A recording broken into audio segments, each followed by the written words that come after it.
Mike Conley is not a Toronto Raptor. This is episode 6, season 2 of the TO Sports Talk podcast. I'm your co-host, Evan Brown, like always, and that's your host, James Price.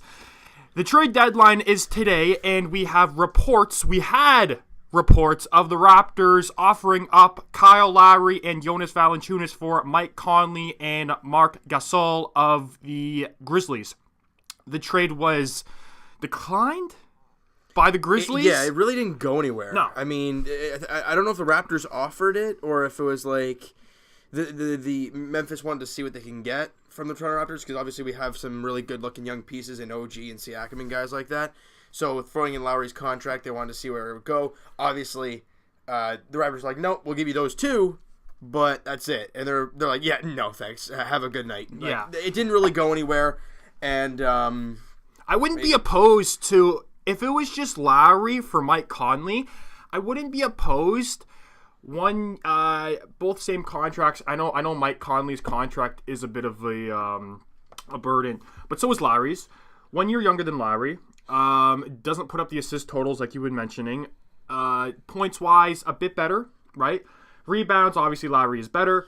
But you got to realize that, yeah, Mike Conley's points are up, but it's because he's playing on Memphis. Well, he's like their primary option, him and Marc Gasol. You go to the Raptors, obviously Kawhi's the primary option, and you could arguably say that Pascal Siakam is either the 2 or the 3. So he's not going to be getting 20 points a game here if he does come. And then you have Lowry with those assist numbers. He's averaging 9 a game. He's averaging 6 rebounds a game. Conley's averaging, 5 rebounds and 5 assists.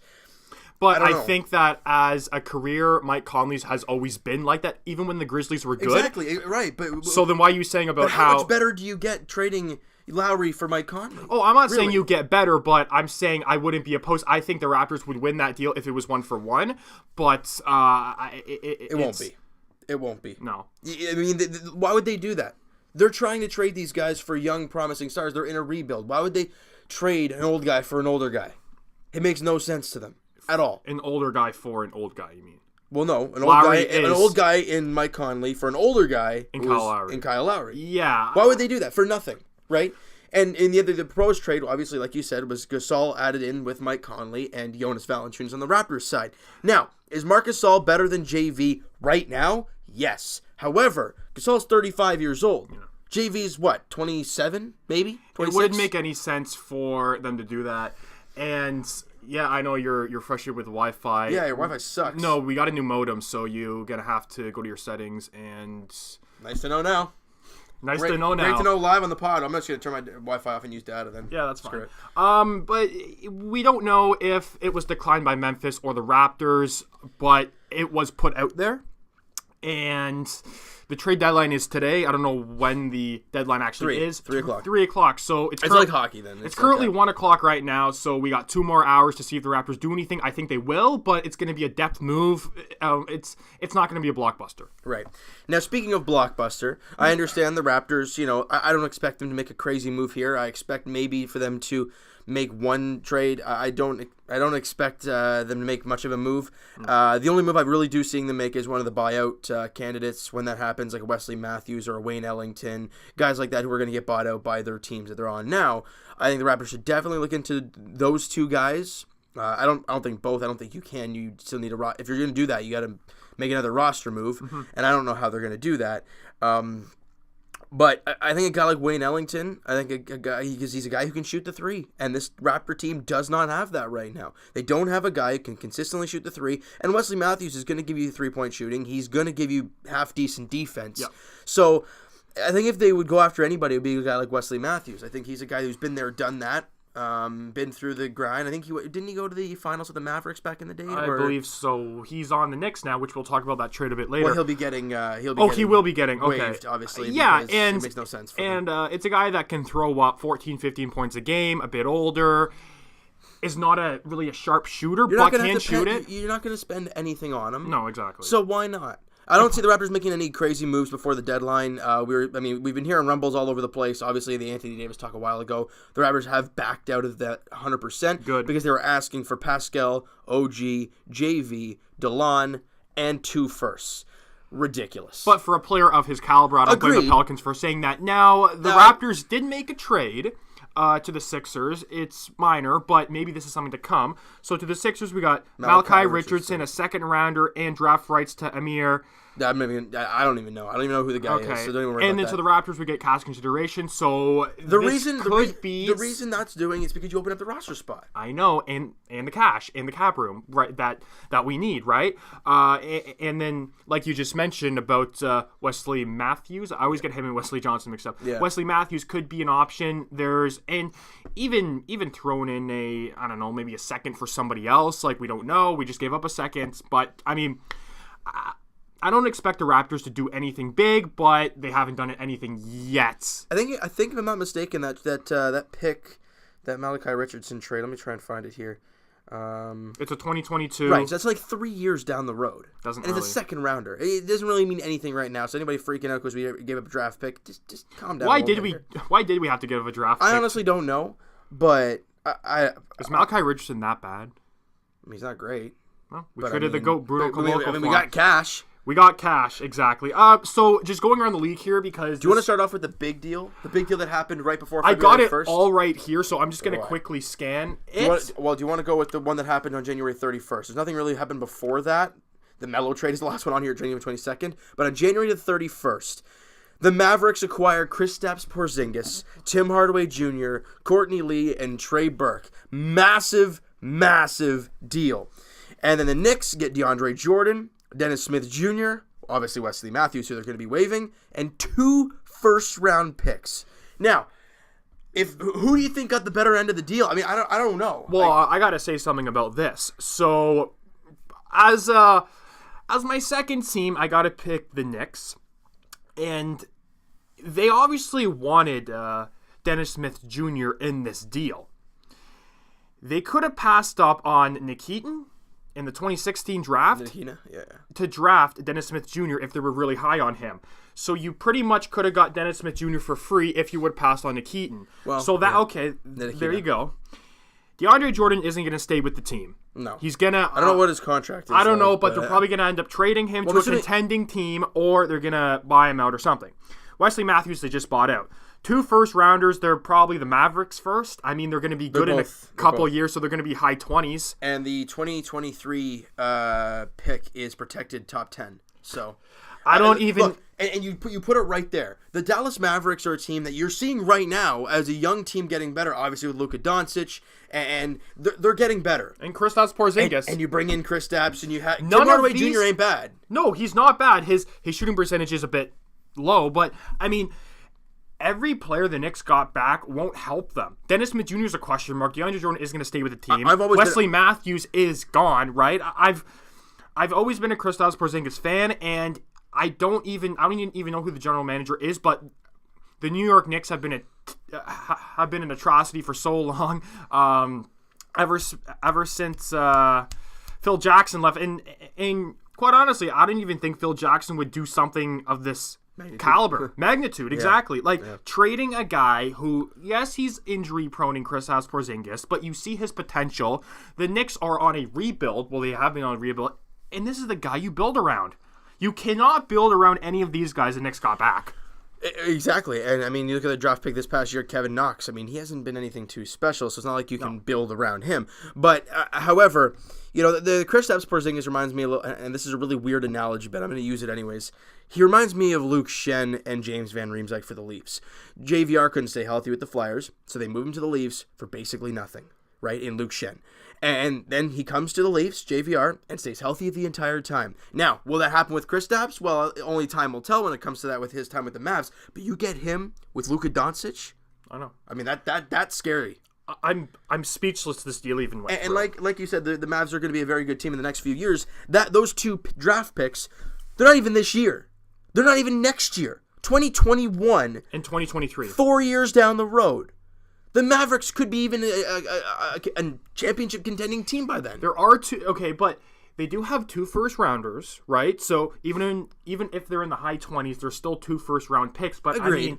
For a guy, and who knows if Kristaps is going to stay healthy with the Mavs? Well, you never know. You don't know. Only time but can tell. You're banking on Dennis Smith Jr. to be something. He's looked okay in Dallas, but I mean, I don't know. We're not going to go to that Bulls trade because Timothy Luau-Cabarrot, I don't really know. I mean, nothing special there. No, so the next one, obviously on February 3rd, the Blazers acquire Rodney Hood, and the Cavaliers get Wade Baldwin IV, Nick Stauskas, Canadian boy, and 2 second-round picks. This has to be the fourth team Nick Stauskas has been on. He got drafted by the 76ers, didn't he? And then he got traded. No. He got drafted by the Kings, and then he got traded to Sacramento. Right, but he didn't play long in Sacramento. And then he got traded to the Sixers, and then obviously he was on the Trailblazers. I didn't even know he was on the Trailblazers, and now he's on the Cavs.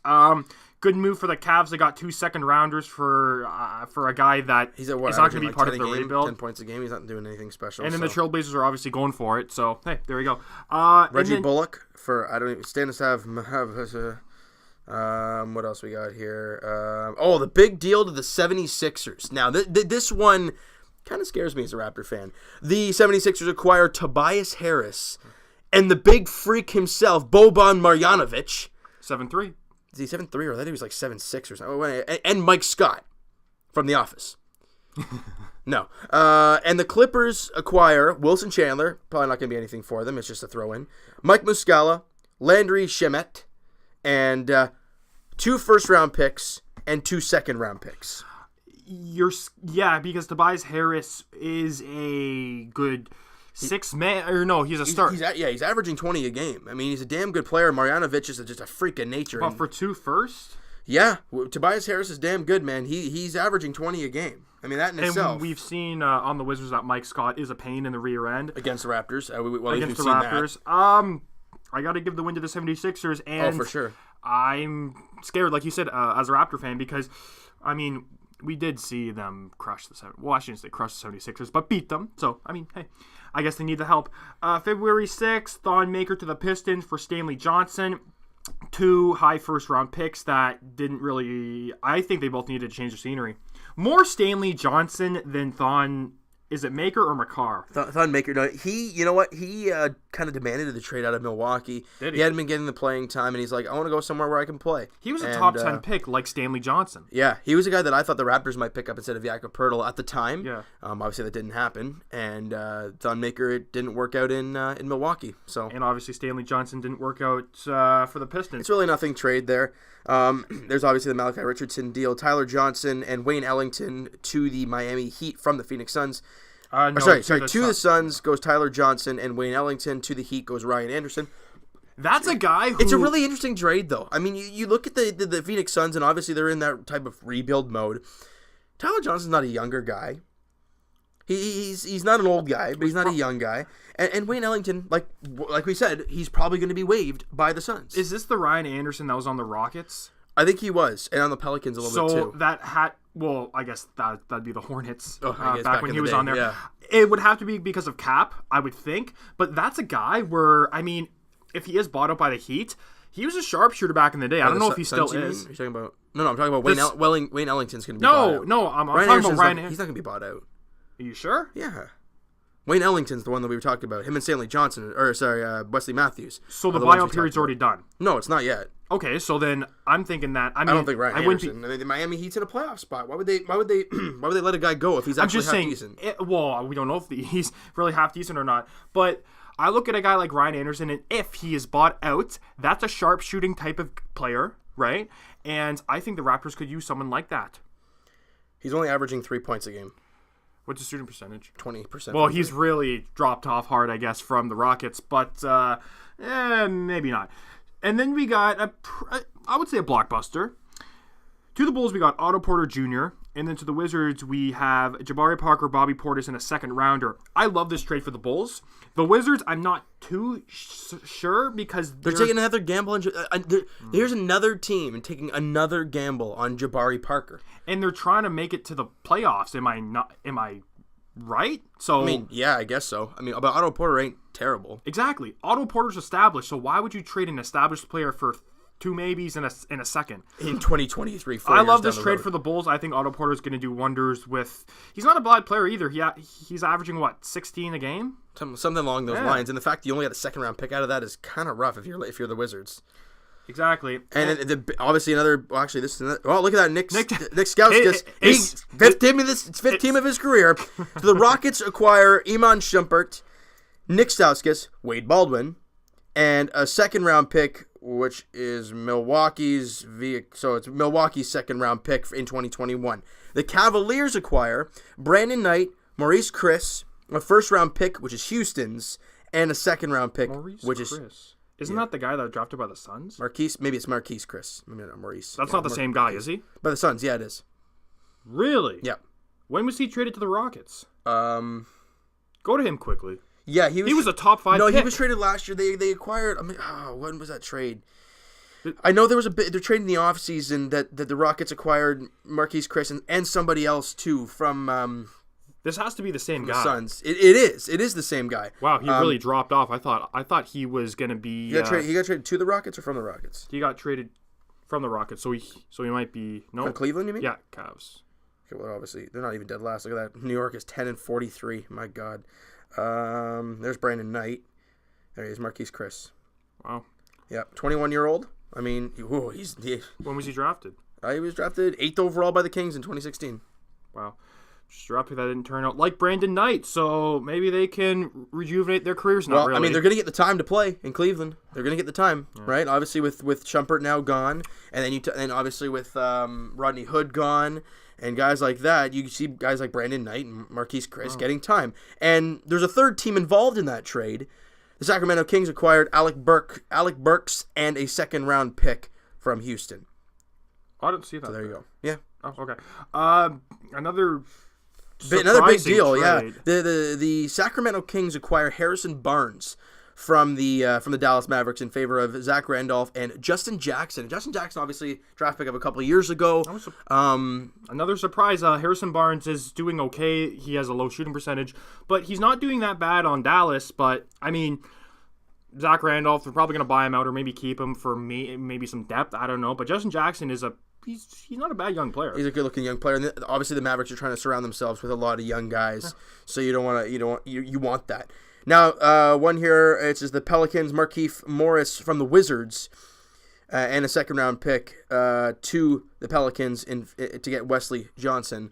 Now, there's your Wesley Matthews comparison there. Just a whatever trade, I guess. I don't know. And then, obviously, James Ennis to the 76ers for a second-round pick. And as of right now, that's... Nikola Mirotic went to the Bucks. That's the big move. I wanted him to go to the Including Raptors. The Pistons. I especially didn't want him to go to the Bucks. So Mirotic went to the Bucks. Stanley Johnson, Jason Smith, and a second-round pick. There's Thon Maker. Apparently, the Pelicans are getting Jason Smith and Stanley Johnson in the deal. It's a 3-way deal. Yeah, it is. Mirotic to the Bucks. To the Pelicans, you got Stanley Johnson, Jason Smith, and multiple second-round picks. And to the Pistons goes Thon Maker. So wait, hold on. Thon Maker, was he on the Pelicans? Didn't he get traded to the Pelicans? We just talked about that. No, he got traded to the Pistons. Oh, and the Pistons just swapped them. No, we talked about earlier on. Stanley Johnson got traded for Thon Maker. We talked about this earlier. Thon Maker was on the Bucks, and he got traded to the Pistons for Stanley Johnson. Right, and then they just flipped them. They must have just flipped them because the Pelicans just got Stanley Johnson. I just said the Pelicans just... I understand that, but just not too long ago, we just talked about it was a one-for-one swap down here. I know, so this is the third team involved. Oh, yeah, that's actually, just, wow. And this is a guy that you kind of wanted the Raptors to get. Nikola Mirotic is a big guy. He can shoot the three. He's a good offensive player, and the Bucks just added them, and that team is scaring me now. That team can score. They scored, I think it was 140-something yesterday.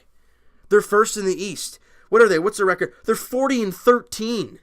Hey, perform in the playoffs. I get it, but that team is damn good. Last year they came, what, 4th or 5th? Something like that. And they were a first-round exit. Mind you, they faced LeBron, but still. No, that was Indiana faced LeBron last year. Who the Bucks face? I know they lost in the first round. Who did they face? Who did they face? I don't know. I quickly searched that up.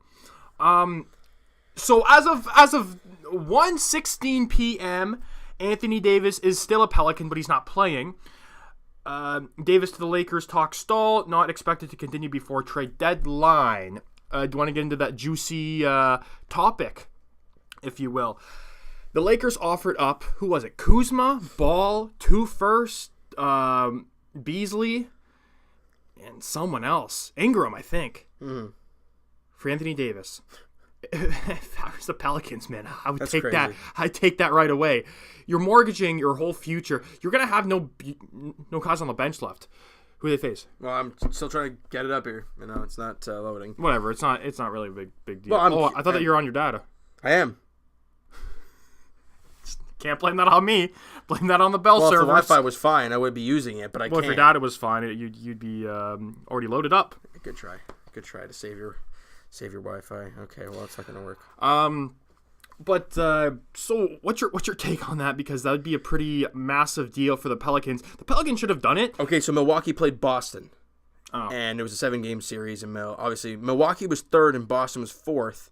Sorry. Boston was second, Milwaukee was seventh. And Milwaukee lost in 7 games against Boston. So there you go. Yeah, I don't know. I don't really. They are a good team. They scared me. I don't They know. don't have any playoff experience.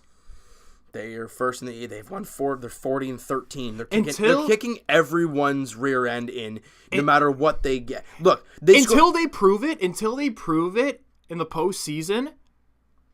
Have they even made it to the second round? No. So there you go. I think that once they make it, once they get some playoff experience under their belt and actually get past the first round, all right, maybe. Now, you and I talk, we've talked on the podcast before about possible playoff first-round matchups that we would prefer for the Toronto Raptors. Sorry, go ahead. Okay, I do want to get into the Anthony Davis thing. Let's just do that quickly. Yeah, okay. Like I said before, Ball, Kuzma, Ingram, 2 first, and Beasley for Anthony Davis. The New Orleans should take that automatically right away. But they're having talks with Boston because, like you said before, Boston can't make a move until the offseason. And we don't know if Kyrie Irving's staying in Boston. So that could be a trade piece. I don't know. Right? If Boston can trade for Davis, they'll have the starting point will have to be a Jason Tatum. Well, to get Anthony Davis, I'd do that.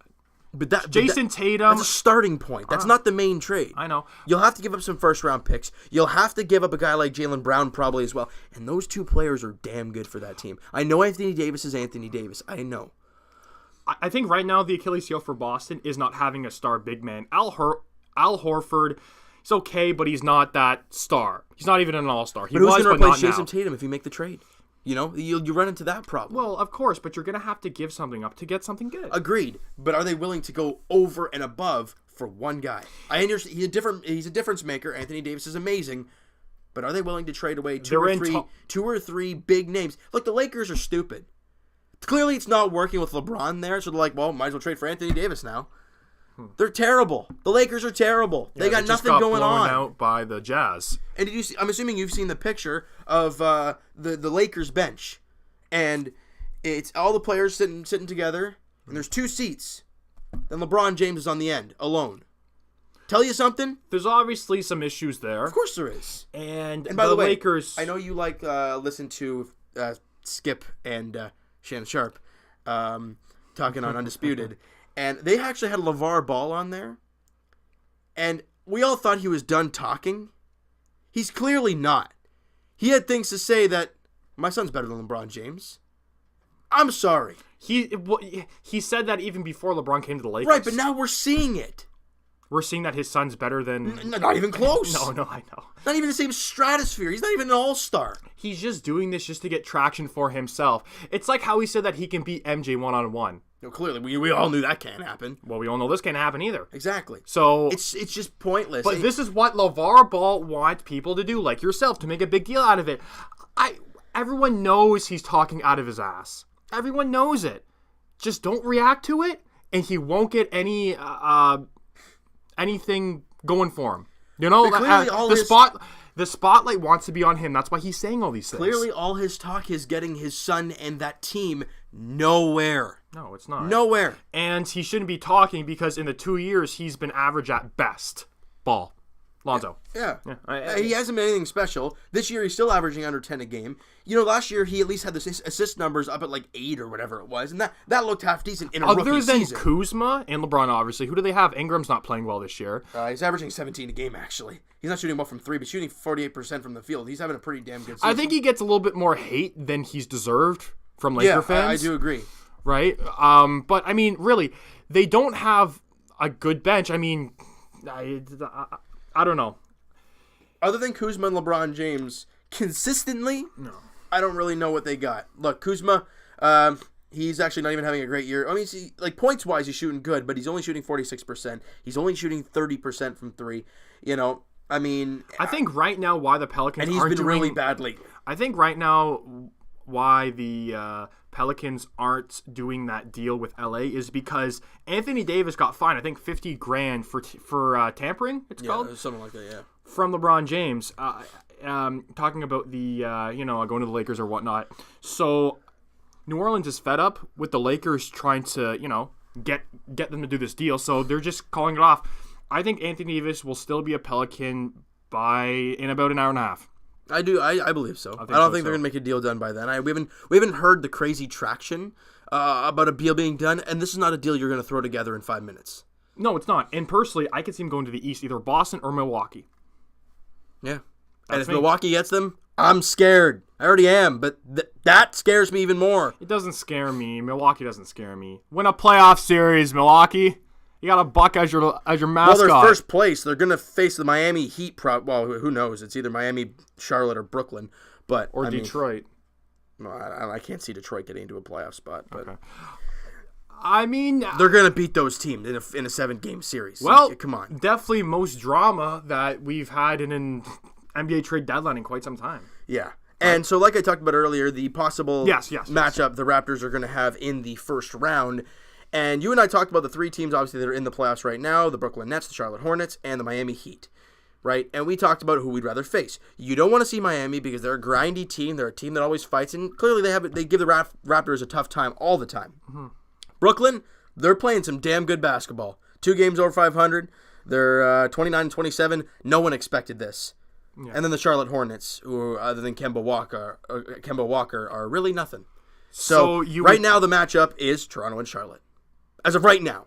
I'd rather face Charlotte than Brooklyn. I would too. I'd rather face Charlotte than Miami. I would too. I would rather face... Honestly, I think that would be the preferred matchup for me. What we have right now is Charlotte, absolutely. Because other than Kemba... We have no history with Charlotte. We obviously had history with Brooklyn. Completely different team, but still. And I just look at Brooklyn Nets as a scrappy team. And right now, I mean, other than Kemba... I mean, I'm trying to find anybody that's over Nicholas like 12. Batum. No, he's only averaging 9.5 a game. I just checked that out. Is Marvin Williams still on that team? Yeah, he's just barely averaging over 10. Well, I guess that's a player.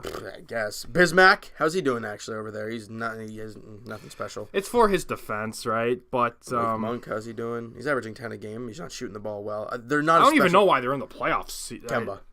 Kemba. It's one play. I know. It's and only I guess one how guy. weak the East is. How top heavy the East is, I guess. In the West, they wouldn't even be in the conversation. But Kemba's averaging almost 25 a game. He's averaging almost 6 assists. He's a damn good player. He's obviously an all-star, well-deserved.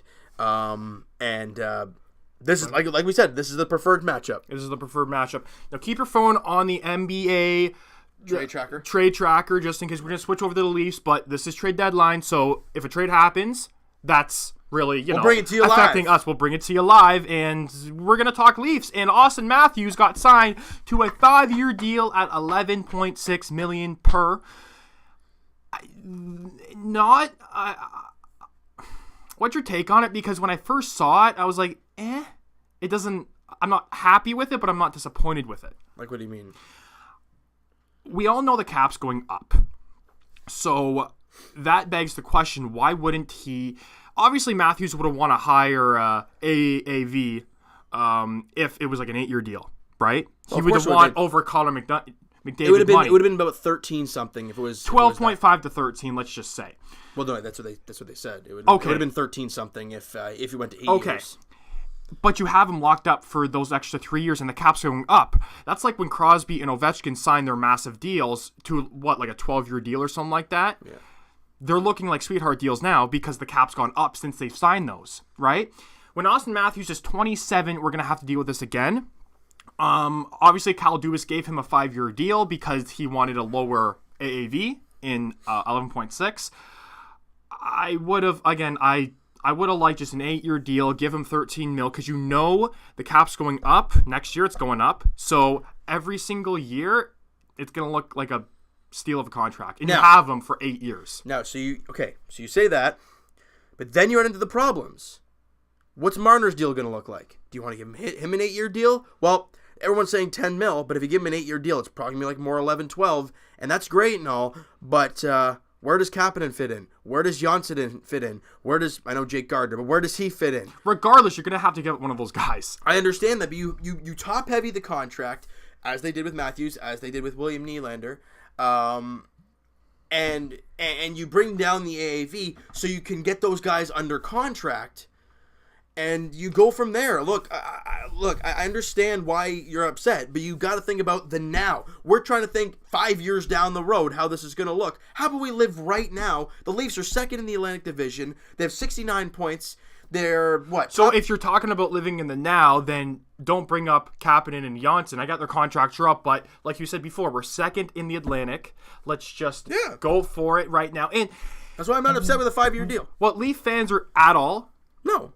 I mean, would I have liked 8? Yeah. But when I see the AAV at that number, I'm like, okay, I see why he didn't do that. So you would rather have him sign for less term and have to deal with him. And when he's 27, how much would he be asking AAV then? If he wants to win, I mean, look, honest to God, you look at this and you're like... 14, 15 mil? It all depends where the cap is. All depends where the cap is sitting. But if you sign him to a 13 mil, 8-year deal now... You won't have to worry about giving him 15, maybe even 16 in 5 years. Right, but that hurts your team for now, cap-wise. You're way up on the cap, and you're not going to be able to spend as much. You know that if you spend the extra $1 million this year, you're investing and not having to spend, an extra, like I said before, 15, 16 mil, and you have him until he's 30. When he's 27, he's going to be in his prime. He's going to be asking for the sun and the moon. I get we're looking at now. Right? How much is Kapanen going to want? 2.5 probably. Probably more than that. How much? I don't know, 3, 4 probably. He's got 15 goals. He's probably going to be a 20-goal scorer by the end of the year. Regardless, if you sign him to a 5-year deal at 11.6 now, or later on for more term, you're still going to have to deal with these players that I don't believe we can sign all of them. Jake Gardner, Kapanen, and Janssen. One of them's going to have to go, in my opinion. I don't know if Jake Gardner wants a raise. I don't know. But, I mean, I would have liked to see an 8-year deal. But, again, the AAV, it's fine. But I would have liked to see an 8-year deal just to get him signed. Pay him whatever he wants now. Because in 5 years' time, it's going to look great.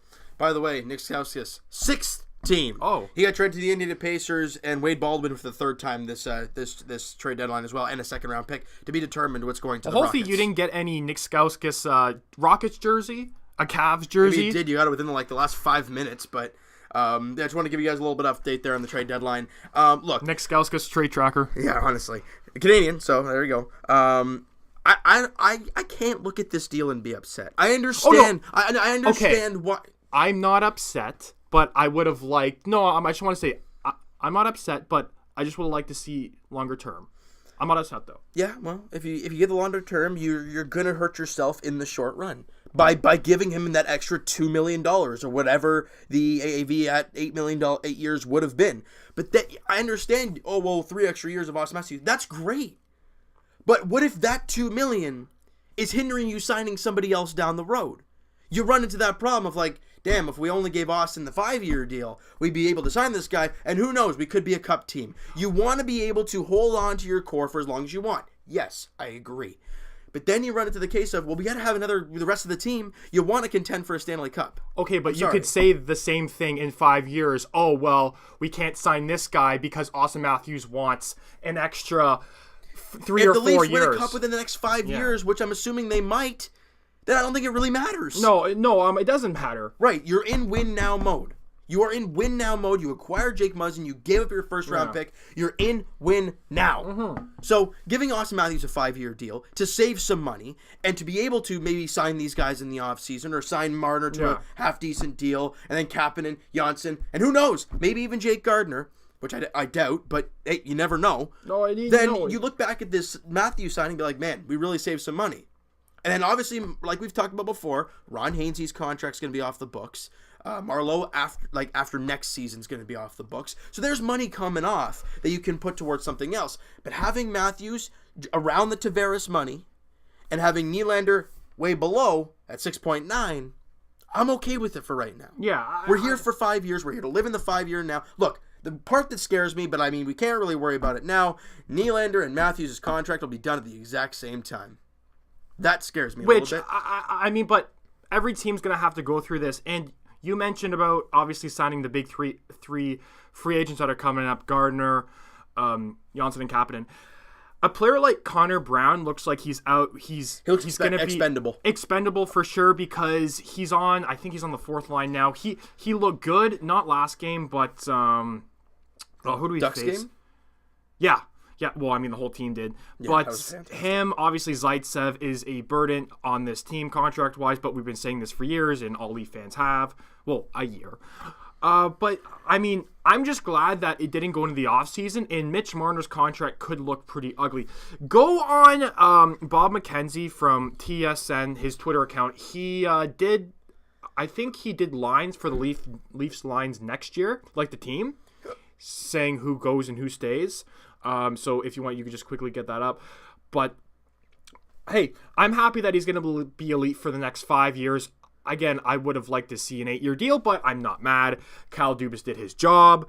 And once Marleau comes off this cap, once, players like Zaitsev could be gone at the trade deadline. So was Connor Brown.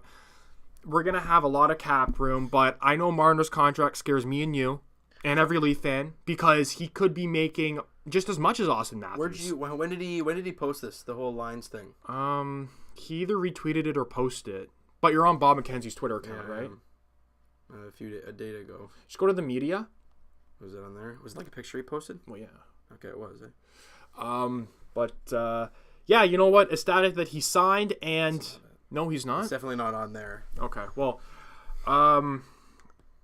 actually, maybe just Google 2019, 2020 Leafs projected, because it was really, really interesting. Was it before or after the Matthews signing? After. After the Matthews signing. Okay, well, it's right here then. That was the Matthews signing there. But honestly, look, yeah, I agree Connor Brown is somewhat expendable, but you got to remember that he's only making $2 million and what really of an impact that's going to be. Well, you were just mentioning about $2 million. You would want to save that for somebody else. Over 5 years? Yeah. Okay. Over 5 years, yes. Connor Brown, he's got another year after and plus, we trade him and we get assets for him and we get $2 million off the books. Yes, please. So then who are you going to put in his spot? Throwing anybody. Throwing Trevor Moore. What does Connor Brown do? He kills penalties. Okay. I don't know. I've always liked Connor Brown. I do too. Don't get me wrong. But, I mean, with this team moving forward, yeah, he's a good penalty killer, a 20-goal scorer back 2-3 years ago. But, I mean, really, he doesn't do anything. So, and that's someone you can easily be replaced by someone from the Marlies. Trevor Moore, maybe bring up Bracco, who knows. And plus, I think we have an extra forward sitting right now in the press box. Maybe not. No, I don't think so. I don't think so. It's Ozhiganov right now. Ozhiganov and Hull as the two scratch defensemen. Yeah. But, yeah, I mean, for a guy you're paying 2.5, I know it's not a lot, but... Oh, so now they're not going to move him? Well, I don't think they're going to move him. I mean, look, Mike Babcock's fallen in love with Connor Brown from the start. Well, obviously not. He's playing on the fourth line. But he's given him the penalty kill time. He's given him all that stuff. Look, if Connor Brown was not loved by Babcock, he wouldn't be playing because he's not putting up the numbers. Somebody that I've been really impressed with. But Babcock doesn't make the trades. I agreed. But him and Kyle Dubas talk, obviously. And somebody that I've been really impressed with, Frederic Gauthier. Yeah. He's got 10 points, and he actually doesn't look half bad out there. No, he doesn't. He really doesn't. He can maybe turning into an NHLer, but he's definitely staying on that fourth line. He's not moving up at all. But yeah, I don't expect him to move at all. But I'm really happy with the way he's played on that fourth line. Par Lindholm can't score for his life. Yeah, I was just gonna say but he's a grindy guy, and I like what he's bringing to the team. Obviously, Tyler Ennis is going to be coming back very soon. Perfect There's your guy to replace Connor Brown. Yeah. Now, Will they do that? Will they move out Connor Brown, or will they move a guy like Par Lindholm, or will they scratch Gauthier and put Par Lindholm at the center? I don't know. I have no idea what Babcock's plan is. I would think you can get a third back for Connor Brown. I couldn't see why not. Well, who knows? I don't think they'll make a move. I don't think they're going to trade a guy like Connor Brown, but you never really know. No. I mean, you never know. But with the cap, obviously, issues, quote unquote, you're going to have to trade some salary. Right. Whether that be Zaitsev, Connor Brown, or even a Zach Hyman. Did you know Frederik Gauthier's actually played 44 games this year out of the 53 that we've played? Really? And his face-off percentage, 54%. And he's a big dude. He's 6'6". And he's a +4. He's got you 10 points. I didn't like him at the start of the season, but now I'm starting to... It's funny. At the start of the season, I liked Par Lindholm better than Gauthier. Now it's switched. It's true. Par Lindholm, he's looked okay. He's a fourth liner, but it didn't really impress me in the last 20 games or so. He hasn't really done anything for quite some time now. Well, you know what? That's the least of our worries. And since December 28th. That was the last time he got a point. Yeah, I mean, yeah. But with the Marner deal looming, we've seen last night, we've seen multiple times that this dude... The game winner. It was all Marner. Yeah, Riley popped it in. It was all Marner. That was Zach Hyman passed it over. Did he? Did he? Yeah. Marner had a couple beautiful passes. The first one to Zach Hyman. Tavares, that's what I'm thinking. The toe dragger on the defenseman, and then the backdoor pass. I thought it was Marner that did. Zach Hyman. Okay. But yeah, what would you be happy with? No term, just dollar amount. Anything around the 10, I think. Me too. 9.5, 10 would be perfect. Anything lower than 10, I'd be ecstatic. But I don't think that'll happen. Yeah, me too. 9.5, 10. Like, you look at someone like Kucherov. He's making 9.5. Similar players. Kucherov can obviously score more goals, but Marner's a better passer than Kucherov. Mitch Marner has 45 assists this year. He is tied for 7th with Nathan McKinnon and Johnny Gaudreau. That's some pretty damn good company, if you ask me. And that's a damn good contract. He is 2 behind Connor McDavid. Yeah. So you guys want to put into perspective what he's all about. There you go. He's averaging, what, isn't it like, he's got like 65 points in like 53 games. I mean, Mitch Marner could possibly be a 100-point guy this year. He could be. So you think 9.5 to 10. I agree. Maybe even a bit more, honestly. It wouldn't surprise me. It really wouldn't. It wouldn't. And then obviously depends if he wants a long-term or short-term-ish. It wouldn't. Dave Ferris, I think, is his agent. And I think if I was him and we were just starting contract talks, and I'm no agent and I'm no person like that, but if I'm Marner and if I'm his agent, I'd say, okay, Matthews and Tavares' point totals are pretty nice. Mitch Marner's got more. I want their money. I want 11. I want 11.5. Then you go. I don't know if that would be the thing at all, but no. But then you have to go off the whole. Okay, well. And then Dubas would say, okay, well, they're centers and you're a winger. So wingers obviously make less than centers. That's just how it is in the NHL. You can do a comparable like Kucherov. I mean, it's point total is the same. How much did Kucherov get? 9.5. There you go. So something along those lines would be great lines, for Mitch. Kucherov's a better goal scorer. Marner's a better passer. Kind of evens each other out. Difference between the Nylander negotiations and the Marner negotiations are a few things. Number one, I think it's going to get done before July 1st, the Marner deal. I'm pretty sure it will. Look, that's what we said about Nylander. Yeah, well, no, we thought they were going to be ready before the season. That never happened. I think this is going to be done for July 1st, just because I think the fact that Marner is a Toronto boy, he wants to be here, and with Nylander, we had no idea. We really had no clue. We never heard anything from him. But we heard Mike Babcock come out and say, "Come on, he's a lifetime Leaf." We heard Marner come out and say that, I want to be a Leaf for a long time. And you heard his agent come out and say, we continually are in contract talks and stuff like that. It's not Babcock. It's not Marner. It's not really his agent. It's his father. Mitch Marner? Yeah. Paul Marner. The quotes, remember from a couple podcasts ago? Exactly. And I love how you're being optimistic, right? But I think this is going to be a doozy of a contract. I'm sorry. I don't think it's going to go into the season because we know how that played out with Nylander, and he's looked better, but he won't come back to his form until next season. I do strongly believe that. He's been a lot better lately. But he's not going to be up to his self until September, October. But I think this is going to be a doozy of a contract. It is going to be, but I think it'll be done by July 1st. That's just my thought. I think it's going to go into August, but it is going to be done. And, hey, you know what? I can't see him not being a Leaf. That's the thing. It's just going to be... He is going to be a Leaf. The dollar amount is going to be scary, and the father situation doesn't help at all either. Yeah, well, Paul Marner, I think, is pretty quiet now after what... what he said. Well, he better be quiet after what he said right, to the Athletic reporter. That's why I think we'll be fine with him. Yeah, Paul Marner came out and said what he did, but he's like, maybe I should just keep my mouth shut now. With Michael Nylander, he's been there, done that. He knows what it's like. But contract talks haven't even started with Marner. Yes, it has. The Dave Ferris came out and said they were engaged with Kyle Dubas, right? Like, constantly with talking about the contract. Not serious though, like not a sit down. We've heard that Matthews, it was a serious negotiation. Well, yeah, but look how fast that got done. Well, right? no, but for like the past month or so, we've heard, right, that, but nothing really, just here and there and everywhere. But Marner said that Marner's agent was saying that the Leafs lowballed him, but that was from the offseason. So I don't even look at that. No, exactly. We don't even look at that. I don't think they're having serious talks. Marner said that I don't want to have a serious conversation when the season's going on. Well, so what Mitch Marner said in his interview the day after the Matthews contract, which was yesterday morning, he said, look, you guys talk it out. I don't want to be notified unless there is something imminent. Unless something is close, I want to be told. Otherwise, keep me out of it. I want to play hockey. Yeah. That's what he said. Yeah. So the contract talks are going on. Yeah. It's just Marner's not going to be physically involved with it. It's a good thing you said that, because when Marner openly said, I think this was in maybe October, November, I don't want to negotiate a contract because I want to focus on the season. I think he said he doesn't, right? Well, so he wasn't really specific about it. No, but then I was thinking to myself, well, that's why you have an agent to do it all for you, and that's going on right now. So, hey, I mean, if Kyle Dubas, 3 out of 4. Tavares, Nylander, Matthews, you got one more.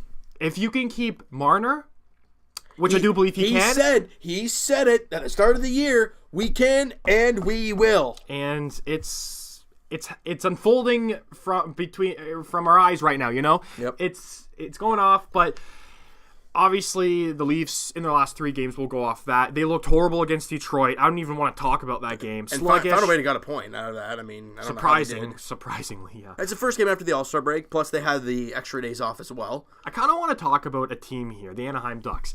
Oh God, I can't. Didn't they look like the Leafs from a couple years ago? They looked like they were trying to play back in 2012. It ain't Rock'em Sock'em anymore, people. Well, look who their coach is. Yeah, Bruce Boudreau, sorry, Randy Carlyle. Buddy, it's like I said, it's not 2012. You're not a Leafs coach anymore. But they look identical, just chasing the puck around. They looked horrible. I was at the game, actually. And, you didn't even tell me that. Yeah, I said on the podcast last week I was going to the Anaheim Ducks game. Anyways. I'm going to look back at that. Okay, maybe I didn't, but I don't know. He didn't. I said in the videos. Clearly you don't watch the videos. I never watched them. Anyways. Oh, no, I watch every video, James. Yeah, clearly not. Every video. Even the Jays videos. Yeah, we know you don't do that. But that game was just straight up dominance. Obviously. The Leafs, from the moment the puck dropped, were all over the Ducks. And the Leafs played a great game. The Ducks played a terrible game. And the Leafs just wiped the floor with them. Somebody I want to talk about, though, in that game, Jake Muzzin. He looked... That guy, and I said it in the video, and I think I tweeted it out, too. In a matter of, less than a minute, he crushes Corey Perry into the boards, and they get a whistle. That next play, Nick Ritchie, not sure what he's thinking, goes up to Jake Muzzin, cross-check to the side, to the hip. Muzzin turns around and are you, really? And it doesn't do anything. Ritchie gets a penalty for being an idiot. With about 6 seconds left in the period. The Leafs win the faceoff. Back to Gardner. Over to Muzzin. Bang. Back of the net. All in less than a minute. He crushes him, draws the penalty, and scores the goal. Yeah, with Corey Perry, I was scared that once Jake Muzzin did hit him, he would do something kind of stupid to Muzzin. Corey Perry has a temper. And he has, like you said, he has a temper, and he has a history of doing things like that. And I don't care if he just came back from an injury. Good. Corey Perry has been an asshole for his whole career. He really has. No, yeah. He's really been a pain. Even when the Leafs play him, he's always around the net, hacking at the goalies, and when the goalies fight back, he fights back at them. So, I mean, it's with Corey Perry, he's always been a pain in the rear end. Are the Anaheim Ducks even in a playoff spot? They're only 3 points out, and they've lost 13 of their last 14. Yeah. They're terrible. Yet they're that. Imagine if the Leafs were in there, they probably already clinched a playoff spot at that point, or at least Tampa probably. But I mean, It's ridiculous. You look at the Western Conference, and we'll get to a certain team in a moment. Your team that you love ranting about. Anybody listen to the podcast will know exactly who I'm talking about. But yeah, you look at the Anaheim Ducks. Okay, maybe they're not 3 points out. Actually, yeah, they're 3 points out of a playoff spot. They're second last, but they're 3 points out. They've lost 5 straight. They're an awful team. John Gibson has been atrocious. But he's the reason why, other than the last couple of games, that the Anaheim Ducks are even smelling a playoff spot. John Gibson, his last 4 games, 5, 7, 6, and 5 goals against. He's getting no help. But mind you, their defense core is They're not terrible. No, well, mind you, their defense core isn't that bad. No, he is terrible. Well, and overall, James, overall, if they didn't have John Gibson for the start of the year, because at the start of the year they were good. Agreed. But now that he's not playing well, they suck. Exactly. That's why he's their MVP on the team. It's not like they're giving up a million shots and he's just allowing in a million goals because that's just the way it happens. Listen to the St. Louis. 5 on 31. That's not terrible, but it's not great. The Leafs had 5 on 35. But you look at the in-between games. 7 goals on 9 shots. 6 on 14. That is terrible. That's bad for any team. But other than those 4 games, and I think you can agree with me, he's looked dominant this entire year. Yeah, exactly. But these so 4 your games, team's only 3 points out of a playoffs, but you have to be good, and he hasn't been. And plus, Chad Johnson obviously hasn't been good at all. He was thrown in against the Leafs. Look at his goals against average and save percentage. We don't even need to talk about it. He's like Cam Talbot. Yeah, pretty much. Okay, we'll just keep it calm for a second. We'll talk about the Oilers in a second. But look, the Ducks are terrible. The Leafs, after that loss against Detroit, have now won 3 straight games. They beat Pittsburgh on the second night of a back-to-back. Oh, yeah, I forgot about that game. I wasn't here? No. You came over to my place and we watched it, didn't we? Right. And right. I talked about it in that video in that Detroit game. I'm like, look, the Leafs just came back from the break. They're going to come out slow. They got a point. That's great. Now they're going to come back against Pittsburgh, even though it's a second night of a back-to-back, and they're going to play hard, and they're probably going to win. And they do 3-2. They come back from the 2-0 deficit, actually, they had. And with Garrett Sparks, I've learned with him, he starts slow. Well, the whole team starts slow, and I kind of wanted to get into that. I don't necessarily like how we're still being like, oh, well, it was the Leafs were on the All-Star break, whatever. No, we're not on that now. We just won 3 straight. No, but against Detroit, you just said that's why they came out slow. Right. I think that's kind of completely bullshit, to be honest with you. Like, what? Well, how can you say it's bull? I mean, you have 8 days off and then you play a game. You're an NHL team. I agree, but that's going to be difficult. And then Detroit didn't look bad. Look, if they lost to Pittsburgh and they looked the same the night after, fine. I would agree with you. Why didn't Detroit look bad then?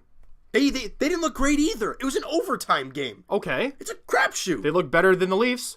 So why did a team of Detroit's caliber, which isn't even a good team, to start off with, look completely better than us? Than a dominant team who should be... This is the NHL. It happens. Great teams lose to bad teams. It happens. I know it happens, but every time, last year, a couple years ago, every single time we come back from the All-Star break, this happens to the Leafs. I don't know why. And every single time the Leafs start slow, which they do all the time, right, in the first period... They haven't in the last few. Oh, well, against Pittsburgh they did. I mean, but against Anaheim it was right from the get-go, and against Ottawa was the first 10 minutes. They were fantastic and got the first goal. Yeah, I mean, you can't really pick apart the Leafs because they just won 3 straight. But I'm saying, as an overall team, they start terrible, right? And I think that's what Babcock has to work on. Mike Babcock continues to say it: start on time. Well, obviously it's not working, and for the players. You've won 3 straight games. You've won 4 of your last 5. Out of a possible 10 points, you have 9. Listen to me. Why are we complaining? I'm talking about the Detroit game. 1 game against a terrible team. They look better than us. It's 1 game. You won 3. You beat Pittsburgh the next night. Okay. Okay. We're just getting fired up here. I mean, you've won 3 straight now. You beat a tough Pittsburgh team. You take care of business against the stupid Anaheim Ducks. And, yeah, yesterday was a slugfest of a game against Ottawa. But you win. You get 2 points.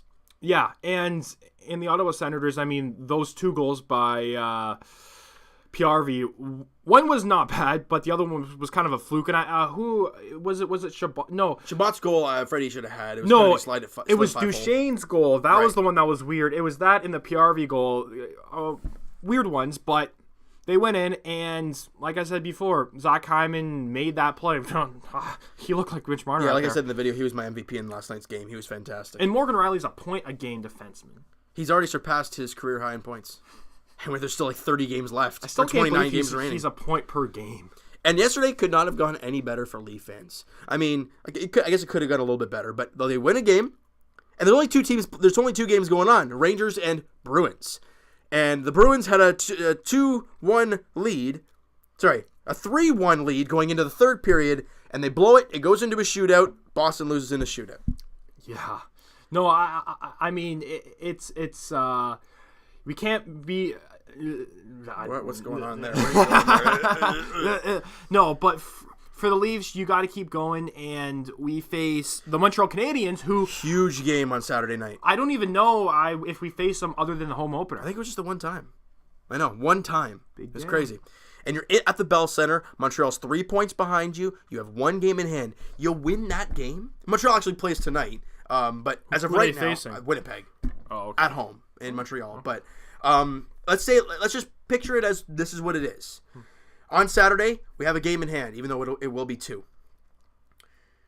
The Leafs are 3 points up. You find a way to win that game, you will have 5-point lead with 2 games in hand. Because what we want now is home ice. Tampa obviously locked up Yeah, first. I'm not even looking at them. So pretty much just looking at Boston and Montreal. Buffalo's flown out of the whole conversation. Well, we talked about it. They're tied going to fall back to earth. with Carolina. Were they actually If I'm not with mistaken, Carolina? just go to wild card. Yeah, I believe so. Well, they're tied with Carolina, and look at that, the Blue Jackets actually won a game. There you go. And can we talk about the Flyers a little bit? Yeah, They've resurged. They've won 8 straight games. But we've seen this happen so many times where the Flyers go on a streak and then they lose about 5 straight. Yep. You saw it with Buffalo. But Carter Hart looks really good. Well, the teams don't know his weaknesses yet. They don't, but you got to give him credit. Oh yeah, you got to give him credit. He's been playing great hockey, but just how about we slow the train down a little bit here? Oh yeah, he hasn't played a full season in the NHL. He hasn't played half a year in the NHL yet. But he's still only 22. Oh yeah, he's still so young, and he's going to be a great player. I'm trying to find Philly here. He's just on the standings. Oh. There it is. But yeah, I want to see Carter Hart. That's what I was looking for. His numbers here: 248 goals against and a 925 save percentage. He's been great for them. He's got a 10-5 record. He's doing great stuff, but the question is, can he keep it up? He's only played 16 games in the NHL. Yeah. You know? Yeah. He's only 20, obviously, so he's still very young. But young goalies streak. They're very streaky. Look at Hellebuck. Yeah. You know, he had the great year last year. He got signed to the stupidly big contract, and then he has a rough start to the year. Now, I think he's come back down to earth, and he's been playing better lately, but... giving goalies big contracts are very interesting. They're very hit and miss. Yeah, I mean, like you look at Ranta, they gave him that contract. He was okay. Cam Talbot, they're trying to trade him, but they're starting him, which is quite weird. Let's get into that. Do you remember the 2013-14 Leafs? I don't want to remember them. Oh boy, is this the one with Eric Brewer and Joakim Lidstrom and Jared Smithson? Oh my God, that guy was unbelievable. Tim Gleason, Tim Erickson. Oh my God, and was Jonathan Bernier in the net? Yeah, it had to be. Oh my God. Tim Erickson. Jerseys are thrown on the ice. I don't like it. Here we go. I know where you're getting here. Go ahead. And the Edmonton Oilers blew they were up against Chicago. They were up 2-1, and they lost 6-2. All goals in the third period. Chicago scored 4 goals in the third period? Or no, 5. 5. Let me check out that game. They were up 2-1, and then they lost. Yeah, well, I know. I don't know if all 6 were in the third period. Yeah, they were. Oh my! 5 in the third. Hayden and Drake Caggiula, former Oiler, beats them. Did he have a multi-point game? Please tell me he had a multi-point game. No, he just had the one goal. Hey, still, you know what? And they're playing at home. And Oiler fans are throwing a jersey out on the ice. Hey, we've said this on multiple podcasts. They're lacking the most profitable position in the league, wingers. How is that even possible? And goaltending. Look, I'm sorry. The Edmonton Oilers goaltending situation is awful. I understand the forwards have not been good, and they actually showed the numbers here, and McDavid, Draisaitl, and Nugent-Hopkins have been putting up great years. We know that. Those are their three guys. Their next top scorer is Darnell Nurse at 27 points. And that's a defenseman. That's a defenseman. So their goaltending, like you mentioned, they're trying to trade, or I guess they're not looking to for Cam Talbot to be part of their future, correct? So why do they continue to start him and not Koskinen? Koskinen's been terrible too. 289 and a 906. He's been awful. He played against Chicago. 2 goals on 8 shots. Yeah, and they locked him up for another 3 years. Way to go, Peter Chiarelli. That's why your job's gone. Yeah, I mean, for them to not even start their goalie that they signed to this massive deal. Listen, a 906 save percentage isn't atrocious. It's not great. It's not okay. It's not great, but it's not bad. You won't be getting much NHL time if you have that. Honestly, I think that since the scoring's up, I think that's the league average now. I think it's like a 9-10. Maybe something like that. Yeah, so I mean, with this goalie, it's not terrible, but it's not great. Cam Talbot's numbers are an 889. I checked last night. That's terrible. So why do they continue to start him? Well, I don't. Has Koskinen been playing lately? No, I don't think he has. Well, he played in the last game Against Chicago. Against Chicago, Koskinen did play. Well, I think he might have came in for relief. Yeah, he did come in to relief. 4 on 27. Actually, no, it was 2 on 8 for Koskinen. So no, yeah. So they started Talbot. Well, hold on here. Actually, you know what? Yes. But he faced 27 shots. Yeah. They started Talbot, and then they pulled him. And I think they... who did they get blown out by again? It was another team, wasn't it? No. It was... so they pulled Koskinen. He doesn't get the win or the loss. He gave up 2 goals on 8 shots, and then Tam Talbot came in and faced 4 goal. He gave up 4 on 27. So Koskinen did get the start. Are you sure? Because I saw something about how when they pulled Talbot, he ran off into the tunnel. I'm pretty sure they started Talbot. Okay, well, regardless, they're not playing. They're still continuing to play Talbot when he's not. I mean, really, they have Al Montoya in the minors. Is that a better option? Probably not. I don't really know. They've lost 6 straight games. And they are so lucky.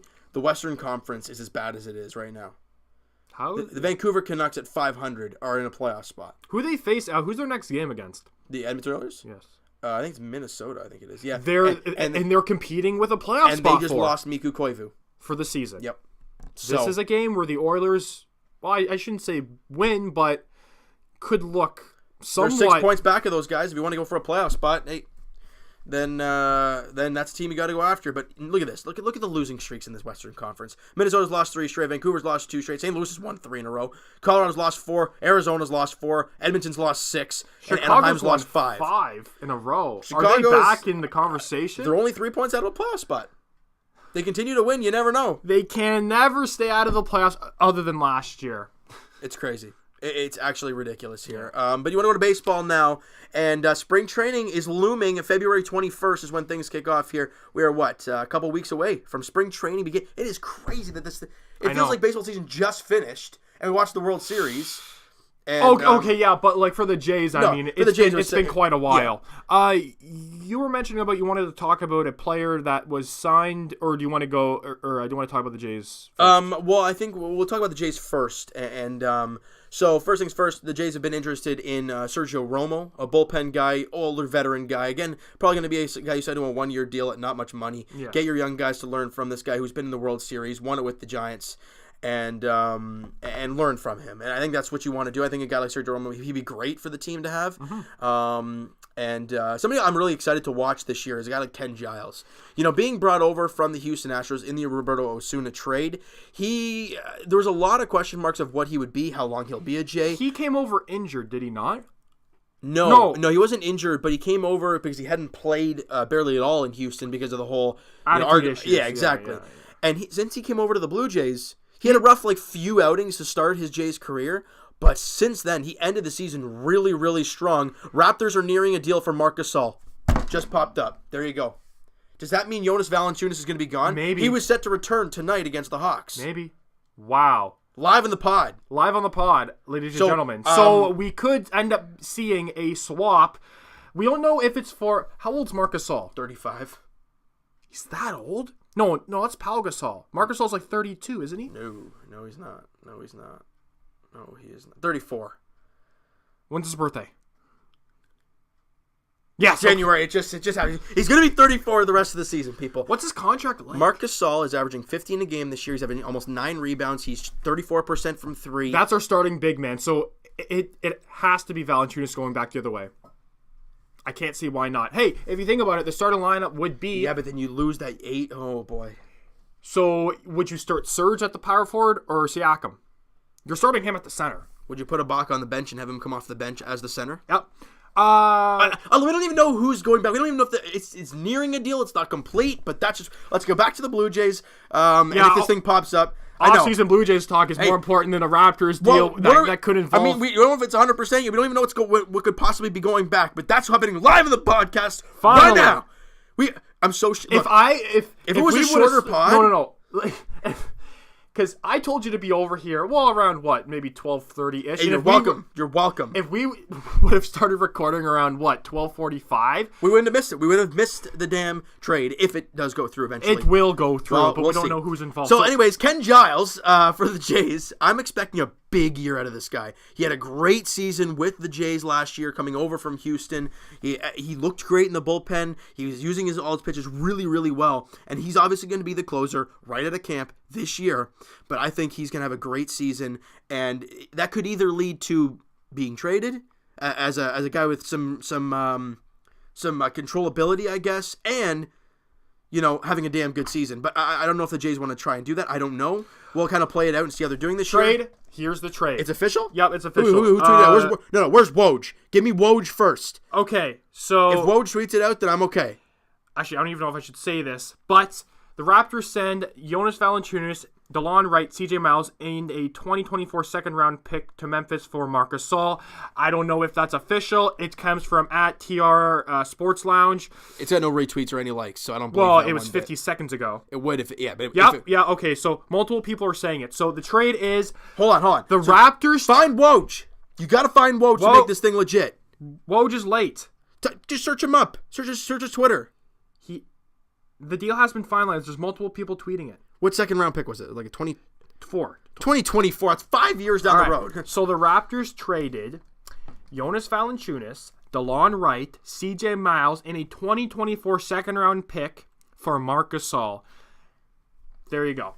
So the main deal going back is Jonas Valanciunas. DeLon Wright was whatever. CJ Miles, we wanted out of here anyways. But that begs the question, where's the sharpshooter? Well, Gasol can shoot the 3. And you got to remember that buyout contract, because now you just traded away 3 guys with contracts, JV, Miles, and DeLon Wright. They could be freeing things up. You know what? This might be a little bit bigger than we think. You get in a guy like Marc Gasol, a big man who can shoot the 3. What if they go after a guy like Wayne Ellington and Wesley Matthews? 2 guys who can shoot the 3. Why not? I know. I'm back, Jonas Valanciunas, and then someone says, well, this is awkward. Yeah, that was this morning. He was going to play tonight against the Hawks, having not played since December. And then he gets traded. That's sad. We drafted that guy in 2011, and he's been with the team, well, ever since. 8 years? But you got to remember what you're getting. And I understand the Raptors are in win right now mode. Right now. And this makes the team better right now. And honestly, maybe even in 2 years, or maybe even 3. Can Jonas Valanciunas average Marc Gasol's numbers in 2 years? Marc Gasol is averaging almost 9 rebounds a game. Is JV averaging that? Yeah, maybe. But points per game, JV's got like 4 points less. And he's coming off the bench because he can't guard. And Marc Gasol's the better player. I do agree. The age scares me. And DeLon Wright, I liked him, but really he didn't have a point of this team. Really. CJ Miles in the second round were kind of washes. Again, the main guys going back is JV. If you're looking at a right now mode, you got the damn good trade. You got the better trade. Go to his contract situation, JV. Blue Jays have JV or Marc Gasol? Sorry, I'm Marc Gasol. And actually, that's a lot of cap. Well, we don't know about Marcus because JV was signed to a massive deal. Was that 2 years ago? Right. Yeah, exactly. So Marc Gasol's contract, because it's probably big, but we don't know if it's 1 year left, 2 years left. Okay, I see 5 years. That was the initial contract signed. He's got this year and next year, and then he's a free agent. You know what? That's not bad. He's having a good year. Right? How much money is he making? 24 million, 25. So he's making quite a bit. It'd be cool if you can... Oh, wait. So he's making 25 mil a year? Go to JV then. How much is he making a year? Because I know JV. Remember CJ Miles' contract though? That thing's a freaking. He was making like $12 million. Remember that? So, so we are going to sign someone from the buyout situation, right? Give me a Wesley Matthews. Give me a Wayne Ellington. You just got rid of 2 bench guys in DeLon Wright and CJ Miles. Go to plus the JV, really. Go to the buyout situation after you look at JV's 17. So he's making quite a bit less. But then you add CJ Miles, right? And then you add DeLon Wright's kind of what? He's making what, $2 million probably? Well, I'm going to look it up right now. And I think his contract's done at the end of the year is DeLon Wright, so it kind of makes sense. Now you don't have to we freed up cap room, for sure. So DeLon Wright is making 3.65 next year. He's only making 2.5. He's not making too much. Now go to the CJ Miles. The CJ Miles one is the one that really I do like it because this deal was not good. I mean, he's only making 8. So I thought it was a lot more than that. But still, if you add up those contracts, it's more than Marc Gasol. I'm Marc Gasol. It averages about the same. And Marc Gasol, look, he's the better player. I love JV, and I've always loved him, but we all knew it. He couldn't guard the 3. He was great in the paint, but the NBA has changed now. JV can't consistently shoot the 3. He had a great spurt last year of doing it, great, but he can't do it this year. Marc Gasol can, and he's the vet. He's been there, done that. The Raptors are in win right now mode. You just acquired a Marc Gasol. He's only averaging 15 a game. However, it gives you another weapon. And plus, he has playoff experience. He's an older vet that can teach maybe Siakam a thing or two. And, well, like you said before, obviously you would put Serge to the bench. I can't see why you'd put Siakam on the bench. However, Ibaka is having a really, really, really good season. Who would you rather have, P. Skills or Ibaka in your starting rotation? I think for me, P. Skills. Would you start him, would you put him on the bench as a backup center or power forward? Probably a center. But you have Greg Monroe as the backup center, and he's looked good. I'd rather have... So who's the backup power forward? Who was it here? I know. Someone lesser than Greg Monroe. Well, Greg Monroe probably won't be playing. When JV was coming back, he wasn't going to be playing anyways. They'll probably have like OG and Anunoby at the 4 or something like that. That's what they were. I think they were doing that before. Personally, I would think put Greg Monroe backing up Pau Gasol, and then put Ibaka backing up P. Skills, or even put P. Skills backing up Ibaka, but have them playing similar minutes. Honestly, wow. And be freed up cap room, and go to the buyout list. If there's a buyout, because that was submitted, right? It's 2018-19 buyout. I guess that'd be list. I don't know what you would type in there. Buyout rumors. I guess this is really all I can do. Obviously Zach Randolph. Pau Gasol. There's Wesley Matthews, Kenneth Faried, but they're probably I wouldn't want. This is not what I want to see. So you could see the Raptors now. Is this buyout? We have to do it by 3 p.m. So Marco Bellinelli, Tony Allen, Joe Johnson. Actually, that's wait, is this? Let me make sure this is the right. February 9th, 2018. It was last year. Okay, so it's fine. But so for the buyout list, that's at 3 as well. No, I think it happens a little bit later on. It happens like in the next week or two, or something like that. But I think a guy like Wesley Matthews, you just freed up some contracts. Not cap space, but contracts. Oh, contracts too, yeah. You got rid of JV for Gasol, so there's your 1-for-1. But then you got rid of DeLon Wright, and you got rid of CJ Miles. There's 2 contracts. And you got rid of Malachi Richardson. Now, if you bring in a guy like Wesley Matthews, are you telling me he's not going to be as good as DeLon Wright and CJ Miles? Of course he is. Yeah, he's going to be a lot better. Yeah, he is. And I think just shooting percentage alone, he is going to be better than those 2 players, right? And also points per game. Mind you, he was starting. I think he was starting on the Mavs. That's why his points were a bit up. But Memphis, you mean? No, I'm talking about Wesley Matthews. Oh, okay. Okay, I thought you were talking about Gasol for some reason. No. Wesley Matthews. He was starting, obviously, for the Mavs, but he's going to be coming off the bench if we do even sign him, so you could see his points diminish, obviously, but the shooting percentage hopefully stays the same. Yeah, that's the hope and pray. Holy smokes. Do you want to go back to the Blue Jays for a little bit here to end off the pod?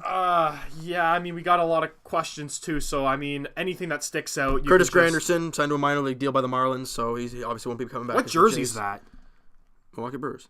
Oh, yeah, he was on the Brewers. Yeah, in the playoff run. Yeah. That's really about it, though. There's nothing really Blue Jays-wise to talk about. How about that free agent you were telling me about? Oh, JT Realmuto. It's not a done deal as of yet, but it looks like the The Phillies are nearing a deal to bring in the catcher, so that's a big one. Real Muto. They've been obviously they've been big talks when it comes to Harper and Machado as well. So bringing a guy like Real Muto, I don't know. It's going to be entice something. It's going to be really interesting to see what happens when it comes to that. All right, do you want to get to the podcast questions then? I guess. All right, Stephen W.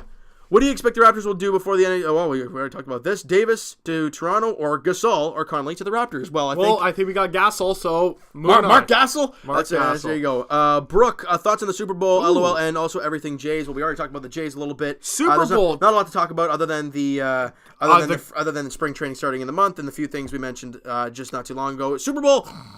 Yes, but it was a good defensive game, and Tom Brady is the GOAT. I'm sorry, he's the best quarterback in NFL you were actually history. wearing a Patriots jersey, and I am going to be telling Big Blue Nation that they should shun you. Well, ever. Well, you got to respect greatness. Yeah, but you don't have to wear his jersey. That's like respecting Sidney Crosby. Well, I respect him. You got to respect greatness in the world. Would you get a chance to wear it, you wear it. Would you wear a Connor McDavid jersey? Yeah. You know why? Because he's the best player in the world. And he's not a sissy like Sidney Crosby. I'm just going to leave that there. All right, Brooke, thanks for the question. Chatterbox Reviews, has your prediction of Kawhi Leonard leaving or staying changed? If so, what would you lean towards right now? I mean, it's really hard to say right now. We don't know what the heck Apparently he's feeling. he just bought a house in San Diego. Right, but he also bought one in Toronto as well. For his mother. Yeah, well, I mean, really. Plus, Kawhi could probably buy out my whole street. Yeah, probably, in an instant. But I don't think it's changed. I think you come back and ask that question after the season is over, and we see where this Raptor team ended. If they win and if they win a championship, I can't see why he wouldn't stay. If they get to the conference finals, push it hard and lose, or they get to the NBA finals, I think you have an opportunity to bring him back. But anything second round exit or less, I think he's gone. But that's just my thought. I don't know. Yeah, but exactly. So, Roderick, so I've heard Leafs Nation talking about firing Babcock with how inconsistent the team was after the Christmas break. Do you think fans are correct with Babs should be fired, or do fans need to calm down? Fans need to calm the hell down. They need to calm down, but I do get frustrated of the stuff he does. That's with every coach. And, yes, it is, but you can see him doing these certain plays, and they're not working, but he does them continuously. Like it's like, if I see as a fan watching on TV what's wrong, why does he keep doing it? I don't know. That's my question to Babcock. Obviously, his starts are complete shit. We've talked about it, but I mean, I look. I'm going to put it blunt. I'm going to put it straight and simple. This team is 33-17-3. 30, and they're second in the Atlantic Division. They're like, what, 11 points in a playoff spot? Oh, yeah. I mean, really? Are we going to complain about Coach Babcock on a few things? Like, yeah. Is there a few things that I would be like, well, I'd like him to change this up? But that's every Leaf fan. Yeah. Every Leaf fan has their own opinion about something, and they think Mike Babcock should do it. And when they don't do it, they think he's an idiot and should get fired. It's stupid. Yeah, no, for sure it is. But when we signed this guy, he's the godsend. He's the guy that's going to bring us the Stanley Cup. Now we want him gone. Mike Babcock is a Hall of Fame coach, and... well, like you said, Leaf fans have to just chill out. I don't really know who's saying fire him. Well, there's probably Leaf fans out there, but there are a few things where I'm like, why do you keep doing this? But like you said, remember, 3 years ago, was it 3 or 4 now? Whatever. We had Peter Horacek and Randy Carlyle. Look how far we've came, folks. Right, so people... these and who's better right now out there that we can hire as a coach? Quenneville? No. I mean... no. What much difference is he going to give you over Babcock? Exactly. So, but there are a few things where I'm like, why do you keep doing this, Mike? Why do you keep... The Gardner Zaitsev pairing continues to question us, but he keeps throwing it out there. And this was against Detroit. Ron Hainsey was playing on the top pairing, and Jake Muzzin, I think, was on the third for the third period.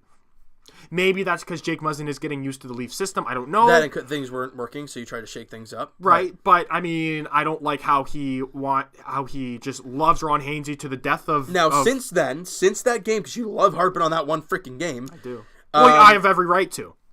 Since then, they have won 3 straight, and Riley and Muzzin have not left each other's side. Yes, that's why Leaf fans need to chill about the whole Mike Babcock whatever thing, but there are going to be fans out there that say that. You're second in the Atlantic. You've won 33 games. You have 69 points in 53 games. How about we just chill a little bit and enjoy it? Because you've won 3 in a row, and you better be happy with that. But I think we can all agree if it's another first-round exit, I'm questioning a little bit. Agreed, of course. If it's yeah, absolutely. But the way this regular season is going right now, the expectations going into the playoffs, why are we talking about Babcock right now? Especially the whole firing bit. Yeah, it makes no sense. No, it doesn't. Stop it. Yeah. But I think that's going to wrap it up for episode 6 of the season 2, episode 6 of the TO Sports Talk podcast. Thank you guys for listening. I gotta go home now and do a video or something on the Marc Gasol trade. Oh my god! Yeah, I gotta go home and do that. Yeah, well, thankfully that you don't work today, and I guess we will see you sometime next week. You'll see them later on in a couple hours. I'll maybe even less than that. Once I get home, I gotta do the Gasol trade, and we'll talk to you guys Raptors edition tonight. No JV, no DeLon Wright, no CJ Miles, so the bench is gonna be short tonight in Atlanta. And no Marc Gasol. Yeah, I would assume. I'm guessing. But Raptors take on Atlanta Hawks down in Atlanta tonight. Well, Atlanta and Memphis, that's not too far away, is it? Memphis, Tennessee, and Atlanta, Georgia. It's around the same area, isn't it? Memphis, Tennessee, and but Atlanta, I can't see him going. Like, I mean, if he is, it's going to be tight. Game time's 5 hours from now. I don't think he's going to come and put on a jersey and get out right. Hey, you saw that Nick Bukestad and that trade? They got traded the day, and then they played the night. Was that against the Leafs? No, or was it the night before? No, or a couple nights before. It was a couple nights before, but they played the same day that they got traded. Okay, well, assuming he's not going to be playing, the Raptors are going to be shorthanded tonight, numbers wise. Obviously, with the Malachi Richardson deal as well. Question for you. If you can have the opportunity to play Marc Gasol this game... Gasol. Nice. But for him to not have a number because that just may take too long, would you throw him out there? No. You're playing Atlanta. You're playing a team in Atlanta that you should beat nonetheless. You don't need Marc Gasol with no number out there. Come on. Hey, yo. Get him a number. Get Marc Gasol a number. Actually, what number did he wear? 16, I think? I don't think it was 16. You're thinking too much about Mitch Marner. Yeah, maybe a little bit. But I think we're going to wrap that up here, guys. We hope you enjoyed this episode of the podcast. A lot longer than we're used to doing. But a lot of news. With the trade, and we got to discuss it. We hope you guys enjoyed this podcast. And Evan and I will talk to you guys, sometime next week? Wednesday, Thursday, whatever. Yeah, in that range. Podcast edition. Links are in the description for all the main channel stuff, Twitter, all that great stuff, and the guys. podcast on iTunes. All that great jazz is down below in the description below, guys. So Evan and I will talk to you guys next week. I will talk to you guys very, very shortly. Raptors edition, both times, as Raptors acquire Marc Gasol from the Memphis Grizzlies, and Raptors play the Hawks later tonight. Hope you guys enjoy this podcast, and Evan and I will talk to you guys then. Peace.